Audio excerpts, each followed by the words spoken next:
morning students. Operating systemல unit 1ல module 2 இன்னைக்கு பார்க்க போறோம்.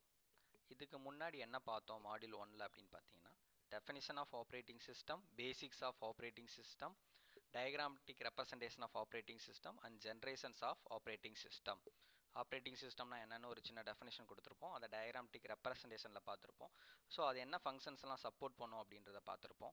ஸோ நெக்ஸ்ட் என்ன பார்த்தோம் அப்படின்னா 5 ஜென்ரேஷன் எந்த இயரில் first generation, second generation, third generation, fourth generation, fifth generation plus இந்த 5 ஜென்ரேஷன்லையும் என்ன டெக்னிக் யூஸ் பண்ணாங்க அப்படின்றத பார்த்துருப்போம். இன்றைக்கி மாடியூல் 2ல் என்ன பார்க்க போகிறோம் அப்படின்னு பார்த்தீங்கன்னா types of operating system. So டோட்டலாக 9 டைப்ஸ் ஆஃப் ஆப்ரேட்டிங் சிஸ்டம் இருக்கும்.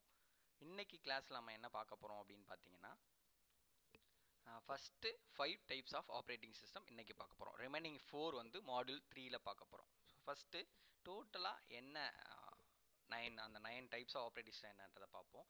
ஃபர்ஸ்ட் வந்து main frame operating system, desktop operating system, multiprocessor operating system, distributed operating system, clustering operating system. இந்த 5 தான் இன்னைக்கு கிளாஸில் பார்க்க போகிறோம். Remaining 4 multiprogramming operating system, real time operating system, embedded operating system, time sharing operating systems வந்து next module 3ல வந்து பார்க்க போகிறோம். சரிங்களா? So first main frame operating system அப்படின்றது வந்து mainframe computers are large computers. This supports a large number of terminals. This can be used by any number of users at a time. So இது வந்து ஒரு large கம்ப்யூட்டர்னு சொல்லிட்டாங்க. So இதை என்ன பண்ணலாம்னா it can be used by any number of users at a time. At a டயத்தில் எத்தனை number of users வேணாலும் இந்த மெயின் ஃப்ரேம் அந்த லார்ஜ் கம்ப்யூட்டர் வந்து அக்சஸ் பண்ணலாம் அப்படின்னு சொல்கிறாங்க. இந்த டைப்பை தான் என்னன்னு சொல்கிறாங்கன்னா main frame operating system. The main objective of the mainframe operating system is to process many jobs at a time. நிறைய ஜாப்ஸை வந்து சைமல்டேனியஸ்லி ஒரே டயத்தில் மோர் தென் ஒன் ஜாப் வந்து பெர்ஃபார்ம் பண்ணலாம் அப்படின்னு சொல்கிறாங்க. This operating system was developed by MIT. So இதில் important services ஒரு 3 சர்வீசஸ் கொடுத்துருக்காங்க. என்னென்னா transaction processing, batch processing, time sharing processing. The first one வந்து transaction processing. The system is used to process a large number of small user request. For example check a processing at a bank, airline reservation. So இந்த மாதிரி இடத்துல use பண்ணுறது என்ன சொல்கிறாங்கன்னா transaction processing அப்படின்னு சொல்கிறாங்க. Used to process a large number of small யூசர்ஸோட request. அந்த ரெக்வஸ்ட்லாம் செக் பண்ணுறதா என்ன சொல்கிறாங்கன்னா transaction processing.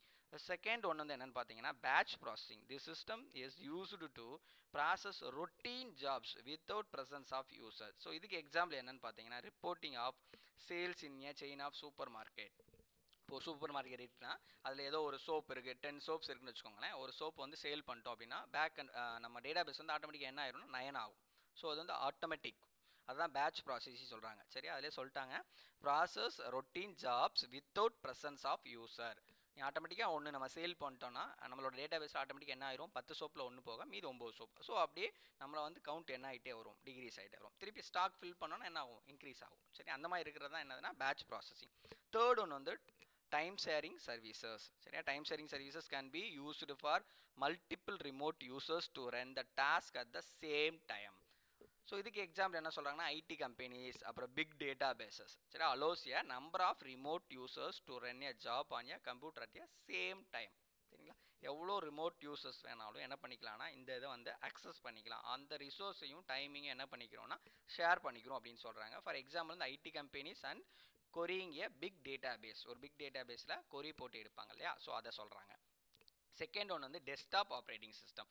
A computer system dedicated to a single user is called a desktop computer. ஒரு சிங்கிள் யூசர்ஸ் ஒரு சிஸ்டத்தை அக்சஸ் பண்ணுறாங்க இல்லையா, ஒரு ஆப்ரேட்டிங் சிஸ்டம் யூஸ் பண்ணுறாங்க இல்லையா, அவங்கள தான் என்ன சொல்லுவாங்க டெஸ்க்டாப் ஆப்ரேட்டிங் சிஸ்டம் அப்படின்னு சொல்லுவாங்க. These computers were manufactured by Intel. The main function of desktop operating system is to provide a good interface to single user with a computer. This was developed by a Microsoft company. For example பார்த்தீங்கன்னா Windows 95, Windows 98, Linux. சரிங்களா, so இதுக்கு best example என்னன்னு பார்த்தீங்கன்னா நம்ம தான் நீங்கள் வீட்டில் use பண்ணுற சிஸ்டம், நம்ம லேபில் காலேஜஸில் யூஸ் பண்ணுற இல்லையா சிங்கிள் சிஸ்டம். ஸோ ஒரு சிங்கிள் ஆப்ரேட்டிங் சிஸ்டத்தை ஒரு சிங்கிள் யூசர் யூஸ் பண்ணுறோம். அதை தான் டெஸ்க்டாப் ஆப்ரேட்டிங் சிஸ்டம் சொல்கிறாங்க. அதுக்கு எக்ஸாம்பிள் கொடுத்துருக்காங்க 95, 98, Windows 10, லினக்ஸ் எக்ஸாம்பிள் கொடுத்துருப்பாங்க. அது லினக்ஸ் என்னன்னு பார்த்தீங்கன்னா நம்மளோட லேப், இந்த ஆப்ரேட்டிங் சிஸ்டத்துக்கு கரஸ்பாண்டிங் ஒரு லேப் இருக்கும். அதை தான் லினக்ஸ் ப்ராக்டிக்கல் நம்ம ஒர்க் பண்ண போகிறோம். ஆல்ரெடி ஃபஸ்ட் கிளாஸ்லேயே சொன்னேன் ஆப்ரேட்டிங் சிஸ்டத்தில் வந்து 2 மோடு இருக்கும், graphics mode and command mode. நம்ம தியரியில் ரெண்டுமே பார்க்கலாம். ப்ராக்டிக்கலை பொறுத்த வரைக்கும் கமெண்ட் மோடில் எப்படி ஒரு ஃபைல் கிரியேட் பண்ணுறது, எப்படி ஒரு டைரக்ட் கிரியேட் பண்ணுறது, அந்த மாதிரி வர்றது தான் என்னன்னு சொல்லுவாங்க லினக்ஸ் அந்த ஓஎஸ்லாம் நம்ம ஒர்க் பண்ணியிருப்போம் சரிங்களா. ஸோ அதில் the control program in user machine also call a client operating system and client server model சரிங்களா. ஸோ தேர்ட் ஒன்று வந்து நெக்ஸ்ட் என்ன பார்க்குறோம் அப்படின்னா மல்டி ப்ராசஸர் ஆப்ரேட்டிங் சிஸ்டம் சரியா. மோர் தென் ஒன் ப்ராசஸர் இருக்கும். If A computer system has more than one CPU then the system is called a multiprocessor system.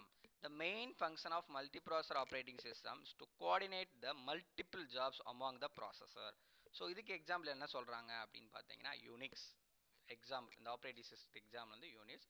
இதில் the memory divided into on many partition as there a CPU and given each CPU has its own private memory and own private copy of operating system. So இதில் வந்து என்ன பண்ணுறாங்க multi ப்ராசஸர்லாம் to the multiprocessor operating system to coordinate the multiple jobs, more than one jobs among the processors. So இதில் சிபியூன்றதான் central processing units. So கொடுத்துருப்பாங்க CPU1, CPU2, CPU2, 3, 4 and memory. இந்த 4 ப்ராசஸரும் என்ன பண்ணுறாங்க இங்கே மெமரியை வந்து ஷேர் பண்ணுறாங்க அண்ட் ஐஓ டிவைசஸ் சேம். அதான் மல்டி ப்ராசஸர். இந்த ஆப்ரேட்டிங் சிஸ்டம் என்ன இருக்குன்னா மோர் தென் ஒன் ப்ராசஸர் வந்து என்ன ஆகும் ஒர்க் ஆகும். அதான் இது வந்து சென்ட்ரல் ப்ராசஸிங் யூனிட், அதான் CPU1 இதுதான் ப்ராசஸர்னு சொல்லுவோம். ஸோ அந்த இடத்துல பார்த்தீங்கன்னா எப்பயும் சிங்கிள் ப்ராசஸர் பார்ப்போம். இப்போ என்ன யூஸ் பண்ணுறாங்க CPU1, CPU2, CPU3, CPU4 அப்படின்றது இங்கே வந்து 4 ப்ராசஸ் இருக்குது. 4 ப்ராசஸுமே எதை ஷேர் பண்ணிக்கிறாங்கன்னா மெமரி. ஸோ மெமரி வந்து அலோகேட் பண்ணிட்டாங்க. இந்த 4 பிரித்து என்ன பண்ணிட்டாங்க OS code same and data 1, data 2, data 3, data 4 இந்த மெமரி வந்து இந்த 4 ப்ராசஸுமே ஷேர் பண்ணுறாங்க. ப்ளஸ் எதையும் ஷேர் பண்ணிக்கிறாங்கன்னா ரிசோர்ஸ் ஷேரிங். ஸோ இந்த இடத்துல ரிசோர்ஸ் என்னன்னா இன்புட் அவுட்புட் டிவைசஸ் இதெல்லாத்தையும் என்ன பண்ணிக்கிறாங்கன்னா ஷேர் பண்ணிக்கிறாங்க. இதுதான் மல்டி ப்ராசஸர் ஆப்ரேட்டிங் சிஸ்டம். இல்லை சம் அட்வான்டேஜஸ் இருக்குது. ஃபர்ஸ்ட் வந்து increased throughput, reduced cost, high reliability. So increased throughput na by increasing the number of processors more work can be done in less time. Second one is the reduced cost. The cost of the system is less when compared to the cost of multiple single process system.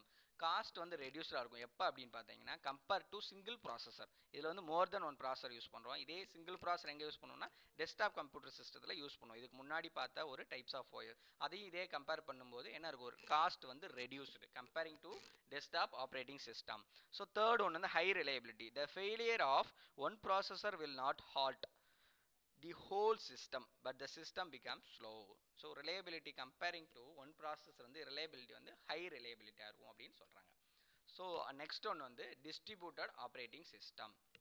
So இதில் distributed computer system is a collection of autonomous computer systems connected either using wire or wireless. So இதில் என்ன பண்ணுறாங்கன்னா collection of computer அது எப்படி இருக்குன்னா autonomous computer but connected with either using wire or wireless. The main aim of distributed operating system is provide the some facilities of users. என்ன ஃபெசிலிட்டிலாம் provide பண்ணுவாங்க அந்த டிஸ்பியூட். இது வந்து collection of computer to connecting wired or wireless. ஒரு சிஸ்டத்தை வந்து என்ன பண்ணிக்கிறோம்னா கனெக்ட் பண்ணிக்கிறோம், குரூப் பண்ணிக்கிறோம் சரிங்களா. சம் ஃபெசிலிட்டிஸ் வந்து ப்ரொவைட் பண்ணோம். அது என்னென்னு பார்த்தீங்கன்னா resource sharing, computation speed up, reliability and communication.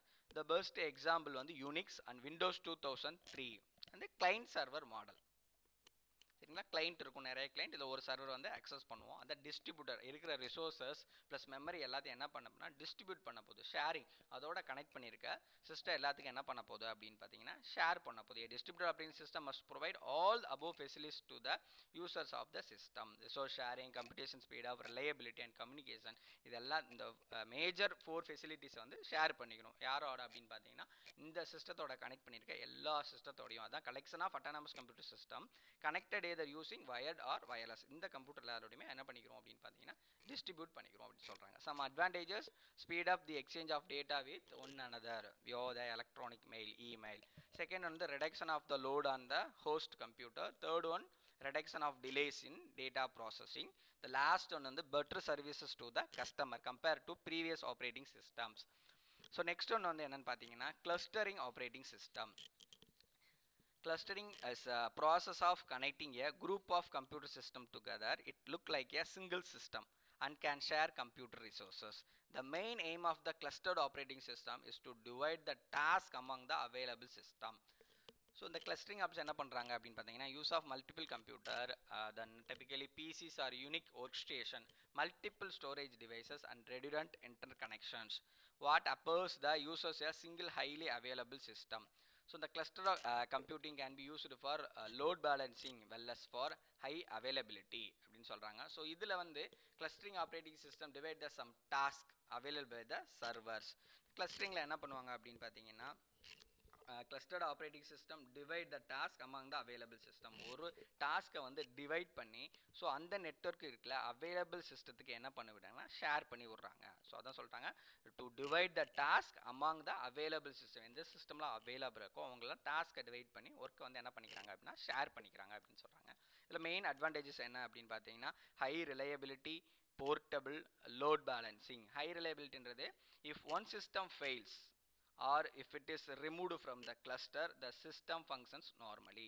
ஏன்னா நீங்கள் என்ன பண்ணியிருக்கோம் அப்படின்னா கிளஸ்டரிங்கில் வந்து குரூப் பண்ணியிருக்கோம். இந்த டிஸ்ட்ரிபியூட்டட் ஆப்ரேட்டிங் சிஸ்டத்துலையும் சரி கிளஸ்டர் ஆப்ரேட்டிங் சிஸ்டத்துலையும் ஒரு நெட்வொர்க் ஃபார்ம் பண்ணி ஒரு குரூப்பாக ஃபார்ம் பண்ணிடும். அதான் அதை சொல்லிட்டாங்க divide the task among the available system. இந்த நெட்வொர்க்கில் அவைலபிள் சிஸ்டத்துக்கு டாஸ்க்கை டிவைட் பண்ணி ஒரு ஒர்க்கை வந்து என்ன பண்ணுது ஆப்ரேட்டிங் சிஸ்டம் வந்து ஒர்க் பண்ண கொடுக்குது.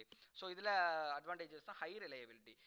If one system fails or if it is one removed the cluster functions normally. Second one வந்து portable, the system works on any architecture. Third one வந்து load balancing, the system implements the intelligent placement mechanism. So next வந்து conclusion. So இன்றைக்கி என்ன பார்த்துருக்கோம் மொத்தம் 9 types of operating சிஸ்டத்தில் main frame operating system, desktop operating system, multi processor operating system, distributor and clustering operating system இதெல்லாம் இன்றைக்கி பார்த்துருக்கோம். So next கிளாஸில் என்ன பார்க்க போகிறோம் அப்படின்னு பார்த்தீங்கன்னா ரிமைனிங் இருக்கிற 4 ஆப்ரேட்டிங் சிஸ்டம் வந்து பார்க்க போகிறோம். சரிங்களா? Real time operating system, embedded operating system, multi programming operating system, time sharing operating systems. ஓகேங்களா? இது ரெஃபரன்ஸ் புக்ஸ். த ஃபர்ஸ்ட் ஒன்று வந்து பார்த்தீங்கன்னா ஆப்ரேட்டிங் சிஸ்டம் நோட்ஸ். உங்களுக்கு வந்து காலேஜில் நோட்ஸ் கொடுப்பாங்க இல்லையா, அதில் இன்னைக்கு பார்த்த டாபிக்ஸ் எல்லாமே பேஜ் நம்பர் 4 to 6 இருக்கும். மித்த எல்லாமே நம்ம லைப்ரரியில் ரெஃபர் பண்ணிக்கலாம். சரிங்களா?